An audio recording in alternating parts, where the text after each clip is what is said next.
नमस्कार।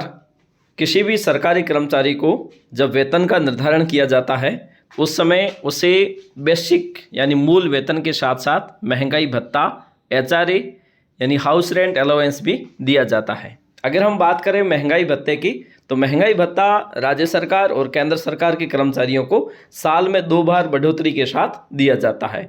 साल में 2 बार, 1 जनवरी से, दूसरा 1 जुलाई से। इस प्रकार से 2 बार बढ़ोतरी के साथ उसके मूल वेतन के साथ उनकी गणना की जाती है। 2023 में जनवरी में महंगाई भत्ता बढ़ा दिया गया था, यानी कि सरकार हमेशा 2 महीने के बाद ही उसे महंगाई भत्ते के रूप में बढ़ोतरी करती है और उस बढ़े हुए जो वेतन है उसका लाभ यानी कि जो एरियर रूप में जीपीएफ खाते में उसे जमा कर दिया जाता है।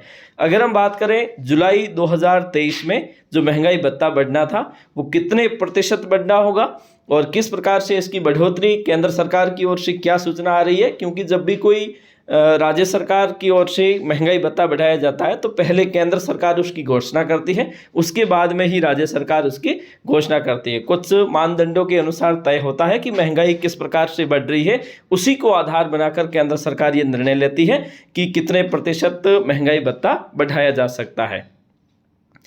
तो किसी भी सरकारी कर्मचारी को जब महंगाई भत्ता बढ़ोतरी की जाती है तो उसकी गणना हमेशा उसके मूल वेतन से की जाती है। सभी कर्मचारियों का अलग अलग ग्रेड पे के अनुसार अलग अलग मूल वेतन होता है और वो डिपेंड करता है कि उन्होंने कितनी सर्विस कर ली है। तो उस आधार पर उसे महंगाई भत्ते का भी लाभ दिया जाता है। वर्तमान समय में देखें तो राजस्थान में 42% है वो महंगाई भत्ते की रेट चल रही है। वर्तमान में 42% महंगाई भत्ता दिया जाता है।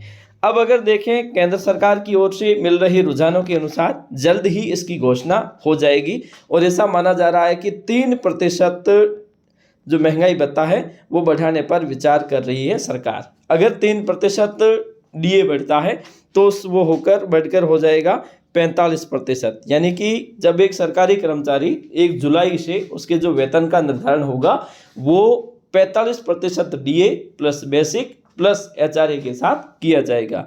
तो जल्द ही केंद्र सरकार की ओर से इसकी घोषणा होगी और केंद्र सरकार की घोषणा के पश्चात ही राज्य सरकार की ओर से इसकी घोषणा होनी है। तो जल्द ही केंद्र सरकार इसकी घोषणा करेगी और इसके पश्चात राज्य सरकार के कर्मचारियों को जुलाई 2023 से 45% डीए का लाभ मिलने लगेगा।